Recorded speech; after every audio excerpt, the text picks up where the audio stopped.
I want to start with a date. October 31st, 2025.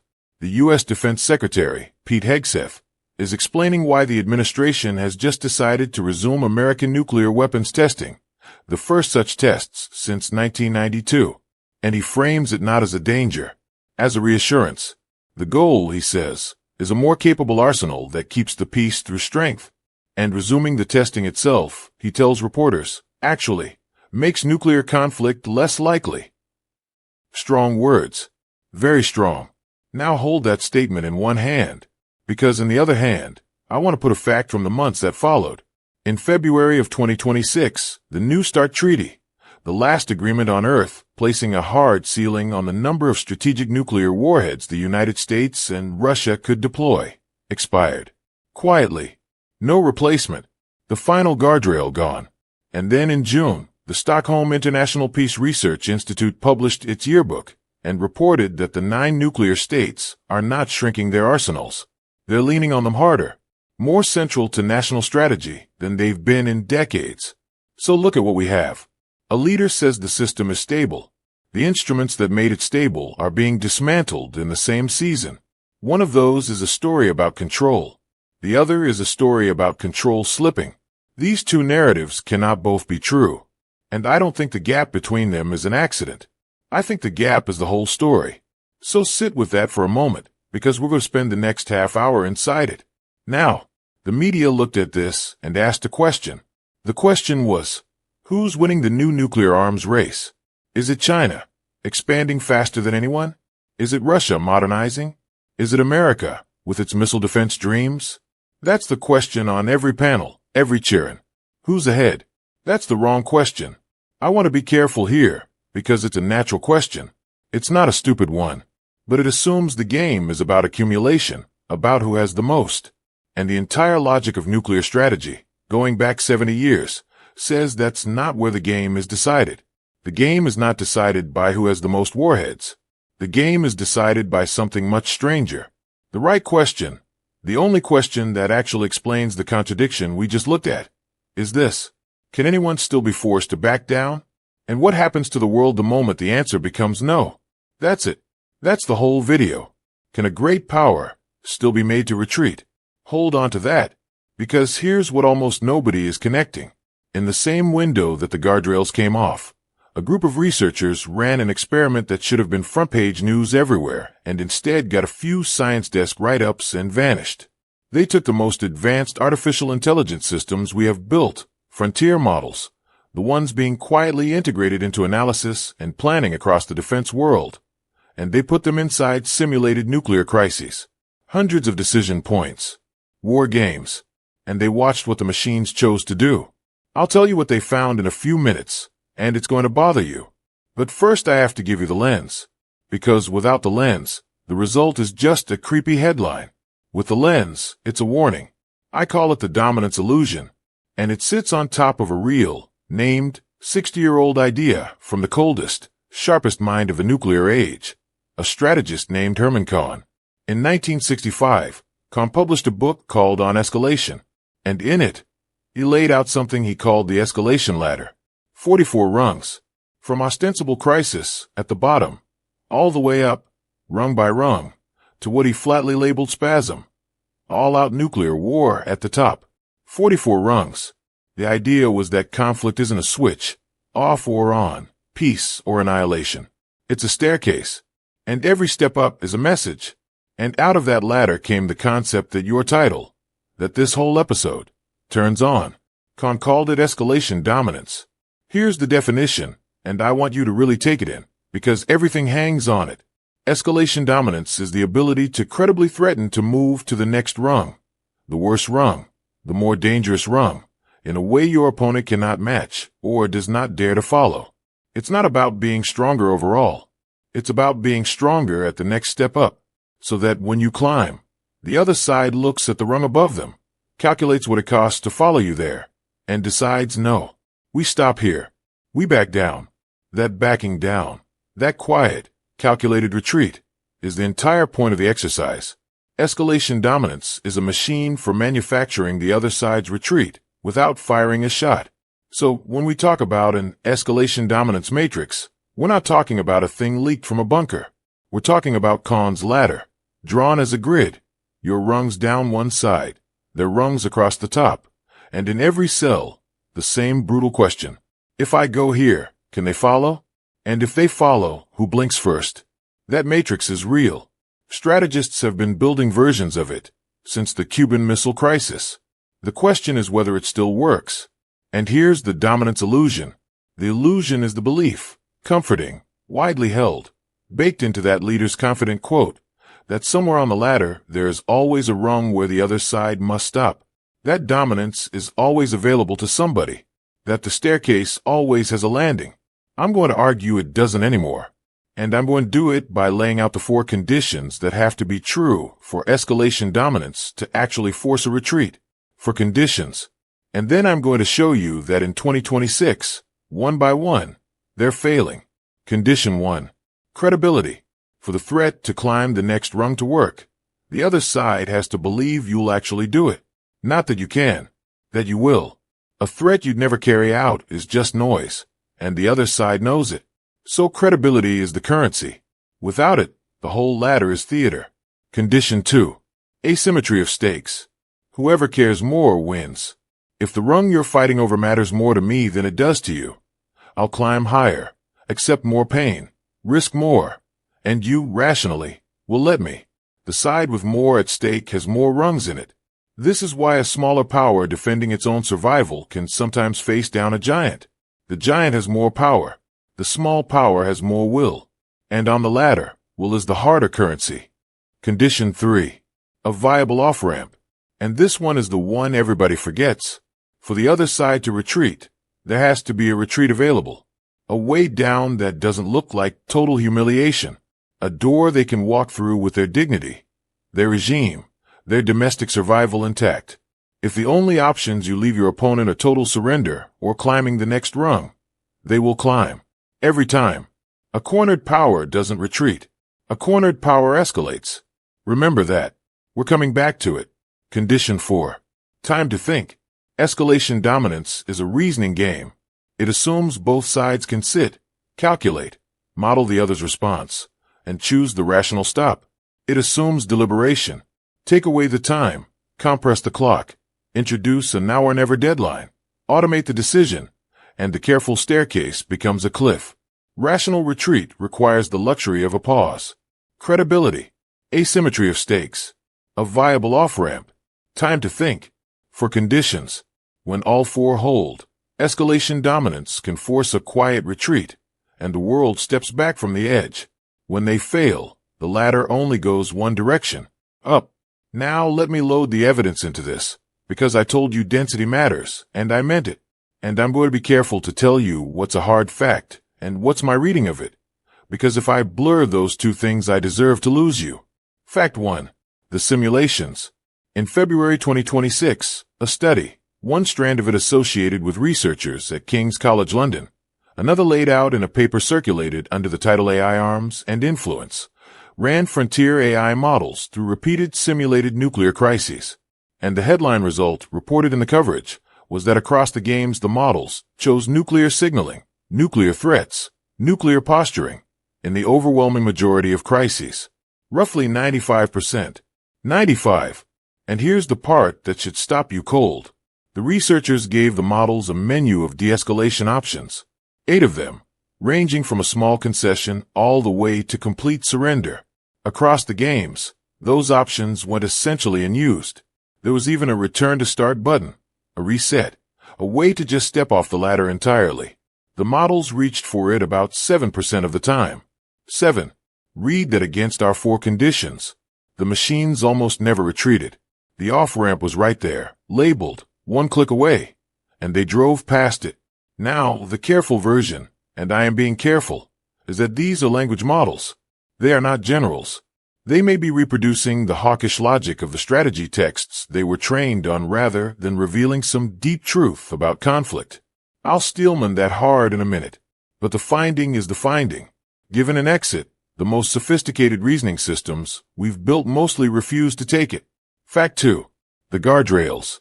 New Start's central limits lapsed in February 2026. For the first time since the early 1970s, there is no negotiated ceiling on the two largest arsenals on the planet. That's not interpretation. That's a treaty with an expiration date and a calendar. Fact 3. The trend. The SIPRI Yearbook, published the 8th of June 2026, estimated something like 12,187 nuclear warheads in global inventories at the start of the year, with roughly 9,700 in military stockpiles for potential use. And its core finding was a reversal. States moving back toward nuclear weapons as instruments of national power after decades of moving away. The direction changed. Fact 4. The new player at the table. SIPRI put China's arsenal at around 620 warheads and described it as expanding faster than any other country's, potentially passing 1,000 by 2030. Why does that number matter to our matrix? Because escalation dominance was, for 50 years, a two-player game. The whole careful logic of rungs and retreats was built for two. Add a credible third great power arsenal, and the matrix doesn't just get bigger. It gets a dimension. Every calculation about whether they'll follow you up a rung now has to account for what the third party does while you're both distracted on the staircase. Two-body problems have clean solutions. Three-body problems, as any physicist will tell you, mostly don't. So count it up. Credibility, contested, with no treaty to anchor it. Stakes, more players, more places where someone's survival is on the line. Off-ramps. Fewer treaties means fewer dignified doors. Time to think. And now we're feeding the decisions to systems that, under deadline pressure, escalate rather than pause. For conditions. All four under strain. In the same year. That's the case. Now I owe you the other side. And I owe it to you in good faith. Because I never want you to just nod along. Nodding along is how you get fooled. So here is the strongest version of the argument against everything I've just said. And it's strong. The optimist says, relax. We have run this experiment. Not in a simulator. In reality, for 80 years. Since 1945, no nuclear weapon has been used in anger. Not once. Through Berlin, through Cuba, through proxy war after proxy war, through leaders far less careful than the ones we have now. The weapon stayed in their silos. The optimist says the entire historical record is one long demonstration that when human beings, real ones, with real cities behind them, walk up to that ladder, they find the off-ramp. They always find it.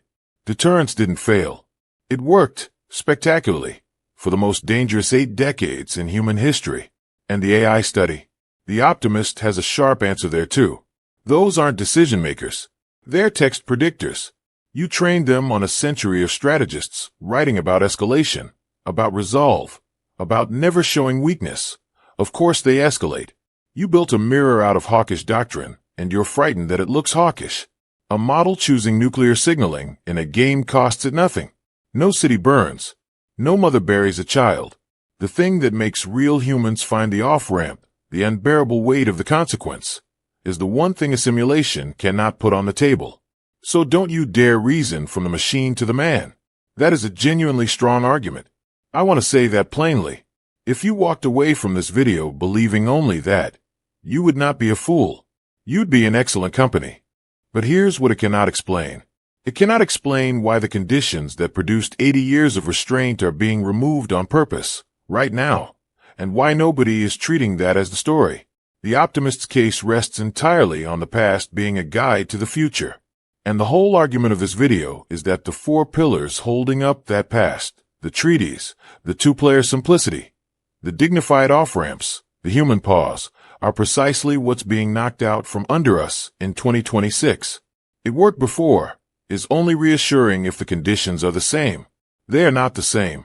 And the optimist, for all the strength of the argument, never accounts for the removal. They're admiring the bridge's safety record, while the engineers unbolt the cables. So let me take you up out of the news for a minute, because this isn't really a 2026 story.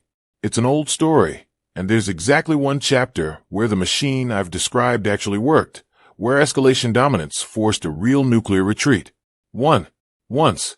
October 1962. The Cuban Missile Crisis. You know the shape of it. Soviet missiles in Cuba, American ships forming a line. 13 days where the species held its breath. And the way it's taught, the way it lives in the culture, is as a triumph of nerve.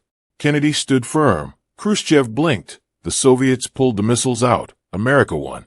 Escalation dominance, the textbook says, in its purest form. The United States had the dominant position at the next rung. The Soviets calculated they could not follow, and they retreated. But here's the part that got left out of the textbook for decades. The retreat was not clean. It was not free. And critically, it was not public. Because as part of the deal that ended the crisis, the United States also agreed to remove its own nuclear missiles, the Jupiter missiles, from Turkey, on the Soviet border, and that part of the bargain was kept secret, deliberately, for years, so that the public story could remain. They blinked, we won, while the private reality was a mutual, negotiated step down the ladder by both sides. A secret nuclear retreat, a real one. The only time in history the Matrix delivered exactly what it promises. And look at what it required. It required the off-ramp. Condition 3. Khrushchev had to be given a door he could walk through without his regime collapsing. And the Jupiter deal was that door. And it had to stay secret precisely, so he could survive walking through it. The retreat was only possible because it was hidden. The dignity had to be protected in the dark. Sit with that. The one-time escalation dominance produced the retreat it advertises. The retreat had to be a secret, because a public humiliation would have left the other side cornered. And a cornered power, remember, does not retreat. A cornered power climbs. So the haunting question underneath the 2026 story is not, is anyone winning? It's this. In a world of 3 players, no treaties, compressed timelines, and decision support systems that drive past the off-ramp, can you even build a secret door anymore? Can a great power still be handed a private, dignified way down? Or have we built a system in which every retreat has to be public? Every climb down is a humiliation, and so every cornered power does the only thing cornered powers do? That's the elevator. We're not watching the news. We're watching whether a 60-year-old machine still has the one part it needs to keep us alive. Okay. Now predictions. Because a framework that can't be tested is just a mood, and I refuse to sell you a mood. So here is how you falsify what I've told you. 3 things to watch over the coming days and weeks. If they break the way the framework says, the framework earns a little trust. If they break the other way, you come back, and you tell me I was wrong, and you'll be right too. 1. Watch the off-ramps. Watch for any sign, of a quiet, deniable channel opening between adversaries. Back-channel talks. A humanitarian pause. A third party suddenly hosting informal discussions. The framework says that survival now depends on whether secret doors can still be built. So watch for the doors. Verify. Anchor this to the live story you're tracking. For instance, the state of IAEA access to Iran's nuclear sites was still unresolved as of late June 2026, per AP reporting around June 24th. Confirm the current status before you publish. If a secret door opens, that's the system working. If every contact is loud, public, and posturing, that's the system breaking. 2.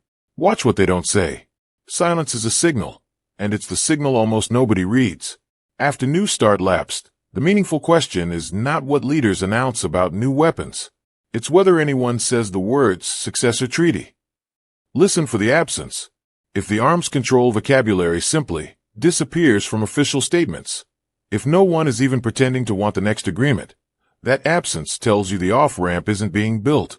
Watch the silence where the treaty talk used to be. 3. Follow the money. Doctrine lies.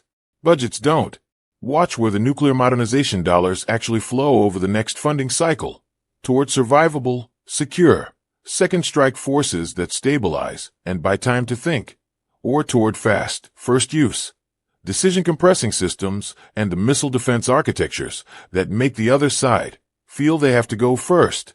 The money will tell you which world they're actually building, the stable one or the cliff. Watch the doors. Watch the silence. Follow the money. 3 tests. Run them yourself. And then homework. 1 real task, and I want you to actually do it. Because the people who do this stop being viewers and start being analysts. Go and find Herman Kahn's on Escalation. Read the description of the 44-rung ladder, even just the summaries of it, even the table. and then put it next to the coverage of the 2026 AI crisis simulations, the King's College work, the AI arms and influence paper. Read the old human theory of how rational actors are supposed to climb carefully and stop wisely, and then read what the machines actually did when we let them climb.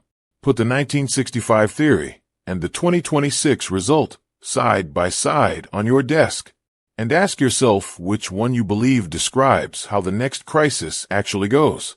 Then come into the comments and argue with me. Genuinely. Find the weakest joint in what I built tonight, and I'll tell you where I think it is, so you can't say I hit it. It's the leap from the simulation to the human being, the optimist's punch. If the machines aren't a real preview of how flesh and blood leaders will choose, then half my worry evaporates, and I want you to make that case as hard as you can. Find a weak point. Push on it. That's the work. But before you go, I want to leave you with the question I cannot stop turning over. For 70 years, we have slept soundly under a strange kind of peace, a peace that depended, secretly, on our enemies always being able to find a quiet door out of the room. The whole machine only ever worked because somewhere on the ladder there was a landing, and somewhere off the ladder there was a secret way down, and a cornered man could always be handed the key in the dark. So here is the question. If we are now building a world with no treaties, 3 giants instead of 2, no time to think, and no door that can stay secret, a world where every retreat must be a public humiliation, and so no one can afford to retreat at all, then who, exactly, do we imagine is going to blink? Think about that. Really think about it.